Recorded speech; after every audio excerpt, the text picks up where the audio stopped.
Hi అండి, నా పేరు Jyothi. Welcome to Jyothi's world. ఈరోజు మన ఛానల్లో ఒకే ఒక క్యారెట్తో పిల్లలకు ఇలా క్యారెట్ పాలు చేసి ఇవ్వండి. టేస్ట్ బాగుంటుంది, అలాగే కంటి చూపును మెరుగుపరుస్తుంది, జ్ఞాపక శక్తిని పెంచుతుంది, పిల్లలకి మంచి బలాన్ని ఇస్తుంది. ఈ క్యారెట్ పాలని ఎలా చేసుకోవాలో చూసేద్దామా.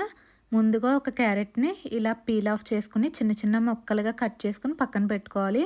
ఒక కుక్కర్ గిన్నెలోకి మనం కట్ చేసుకున్న క్యారెట్ ముక్కలు, 10 జీడిపప్పులు, 10 బాదం పప్పులు, కొద్దిగా వాటర్ వేసుకుని కుక్కర్ మూత పెట్టుకుని 3 విజిల్స్ వచ్చేంత వరకు మీడియం ఫ్లేమ్లో స్టవ్ మీద పెట్టి ఉడికించుకోండి. 3 విజిల్స్ వచ్చిన తర్వాత కుక్కర్ చల్లారిన తర్వాత ఓపెన్ చేసుకుని మనం ఇందులో వేసిన బాదం పప్పుని పీల్ ఆఫ్ చేసేసుకోవాలి.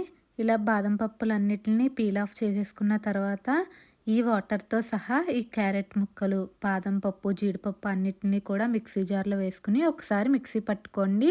చూడండి, ఈ వాటర్తోనే వీలైనంత మెత్తగా ఇలా పేస్ట్లా మిక్సీ పట్టుకొని పక్కన పెట్టుకోండి. స్టవ్ వెలిగించి ప్యాన్ పెట్టుకుని నేను ఒక గ్లాస్కి మాత్రమే ప్రిపేర్ చేస్తున్నానండి, అందుకని ఒక గ్లాస్ పాలను వేసుకున్నాను. ఈ పాలను 2 పొంగులు రానిచ్చి మనం ముందుగా మిక్సీ పట్టుకున్న క్యారెట్ పేస్ట్లోంచి సగం పేస్ట్ని అయితే ఇందులోకి వేసేసానండి. ఈ పేస్ట్ని వేసి బాగా కలుపుకొని 5 నిమిషాలు మరిగించుకోండి. పాలు ఇలా కొంచెం చిక్కబడుతున్నాయి అనుకున్నప్పుడు ఇందులో పటికీ బెల్లం పొడి కానీ పంచదార కానీ వేసుకుని బాగా కలుపుకోవాలి. అదే మనం బెల్లం పొడి వేయాలి అనుకుంటే స్టవ్ ఆఫ్ చేసేసి కొద్దిగా చల్లారిన తర్వాత బెల్లం పొడిని వేసుకుని అయితే కలుపుకోండి.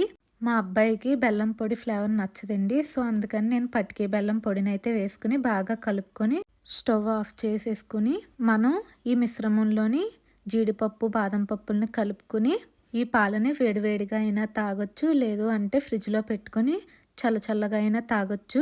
నేను ఈ పాలని ఫ్రిడ్జ్లో పెట్టి మా పిల్లలకి బాదం పాలని చెప్పి ఇచ్చేస్తాను. వాళ్ళైతే చాలా టేస్టీగా ఉందని తాగేస్తారు. క్యారెట్ పాలని చెప్తే కొంతమంది పిల్లలు తాగరు కదా, అందుకని అలా అయితే ఇచ్చేస్తూ ఉంటాను. టేస్ట్ కూడా చాలా బాగుంటుంది. ఒకసారి మీరు కూడా ట్రై చేసి చూడండి. Thanks for watching. వీడియో నచ్చిందా? నచ్చితే లైక్ చేసి సబ్స్క్రైబ్ చేసుకోండి.